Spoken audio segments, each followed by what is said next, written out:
Let's Mic Global News. नमस्कार, Let's Mic Global News में आपका स्वागत है। मैं हूं राखी जैन।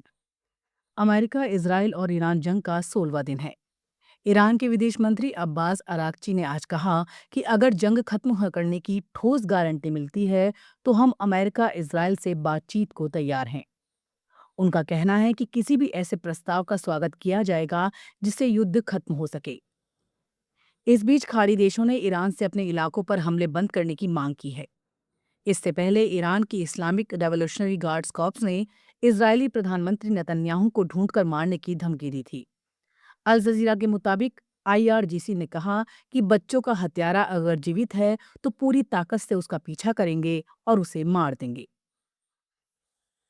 भारत के central board of secondary education ने मिडिल ईस्ट में बढ़ते तनाव के कारण कई देशों में कक्षा 12 की बोर्ड परीक्षाएं रद्द कर दी हैं। बोर्ड के मुताबिक 16 मार्च से 10 अप्रैल तक होने वाली सभी परीक्षाएं अब नहीं होंगी। ये फैसला Bahrain, Iran, Kuwait, Oman, Qatar, Saudi Arab और यूएई में पढ़ने वाले सीबीएसई छात्रों पर लागू होगा। अमेरिका, इजराइल और ईरान के बीच जारी युद्ध के दौरान फॉर्मूला 1 ने अप्रैल में होने वाली 2 रेस रद्द कर दी हैं।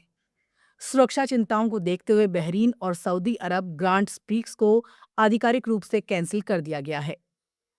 बहरीन ग्रांड प्रिक्स 12 अप्रैल को होनी थी, जबकि सऊदी अरब ग्रांड प्रिक्स 19 अप्रैल को तय थी। फार्मूला 1 ने शनिवार को जारी बयान में कहा कि कई विकल्पों पर विचार किया गया, लेकिन अंत में तय किया गया कि अप्रैल में इन रेस की जगह कोई दूसरी रेस नहीं रखी जाएगी। चीन ने कहा है कि वो संघर्ष खत्म करने की अपील कर रहा है। चीनी दूतावास के अधिकारियों ने कहा कि सभी देशों की जिम्मेदारी है कि ऊर्जा आपूर्ति स्थिर बनी रहे। दरअसल अमेरिकी राष्ट्रपति डोनाल्ड ट्रंप ने चीन, फ्रांस, जापान, दक्षिण कोरिया और ब्रिटेन से कहा कि वो हॉर्मुज स्ट्रेट में तेल टैंकरों की सुरक्षा के लिए अपने वॉरशिप भेजे। हालांकि अब तक किसी भी देश ने सार्वजनिक रूप से ट्रंप के इस प्रस्ताव को स्वीकार नहीं किया है। ब्रिटेन के रक्षा मंत्रालय के प्रवक्ता ने अमेरिकी मीडिया से कहा कि ब्रिटेन अपने सहयोगियों और साझेदारों के साथ क्षेत्र में जहाजों की सुरक्षा सुनिश्चित करने के लिए दूसरे विकल्पों पर चर्चा कर रहा है। पाकिस्तान में बढ़ते फ्यूल संकट के बीच सरकार ने खर्च कम करने के लिए कई बड़े फैसले किए हैं। प्रधानमंत्री शहबाज शरीफ की अध्यक्षता में हुई बैठक में तय किया गया कि सरकारी कंपनियों और सरकार के अधीन स्वायत्त संस्थानों के कर्मचारियों की सैलरी में 5 से 30% तक की कटौती की जाएगी। सरकार का कहना है इन कदमों से जो पैसा बचेगा उसे लोगों को राहत देने के लिए इस्तेमाल किया जाएगा। बैठक में ये फैसला भी लिया गया कि अगले 2 महीनों तक सरकारी गाड़ियों के लिए फ्यूल का इस्तेमाल 50% तक कम किया जाएगा और करीब 60% सरकारी वाहनों को सड़कों से हटा दिया जाएगा। वेनेजुएला की राजधानी काराकस में अमेरिकी दूतावास पर 7 साल बाद फिर से अमेरिकी झंडा फहराया गया।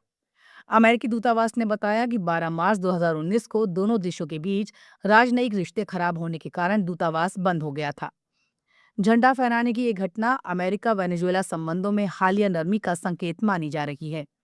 दरअसल इसी साल 4 जनवरी को अमेरिकी सैन्य कार्रवाई में वेनेजुएला के तत्कालीन राष्ट्रपति निकोलस मादुरो को गिरफ्तार कर लिया गया था। इसके बाद डेल्सी रोड्रिग्ज़ को देश का कार्यवाहक राष्ट्रपति बनाया गया है।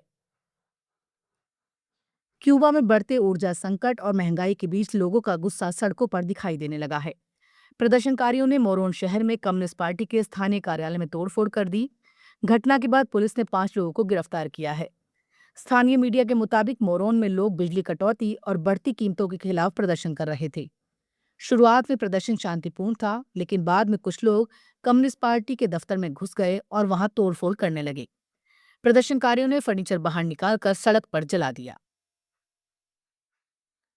वियतनाम में रविवार को नेशनल असेंबली के लिए आम चुनाव कराए गए। करीब 7.5 करोड़ मतदाता 500 सांसदों और स्थानीय परिषदों के प्रतिनिधियों को चुनने के लिए वोट डालते रहे। इस चुनाव में कुल 864 उम्मीदवार मैदान में हैं। इनमें से लगभग 93% उम्मीदवार सत्तारूढ़ कम्युनिस्ट पार्टी के सदस्य हैं। ग्लोबल न्यूज में फिलहाल इतना ही। देखते रहिए, सुनते रहिए लेट्स माइक। नमस्कार। आप सुन रहे थे Let's Mic more than radio. Follow कीजिए हमें हमारे सोशल मीडिया प्लेटफॉर्म्स पर।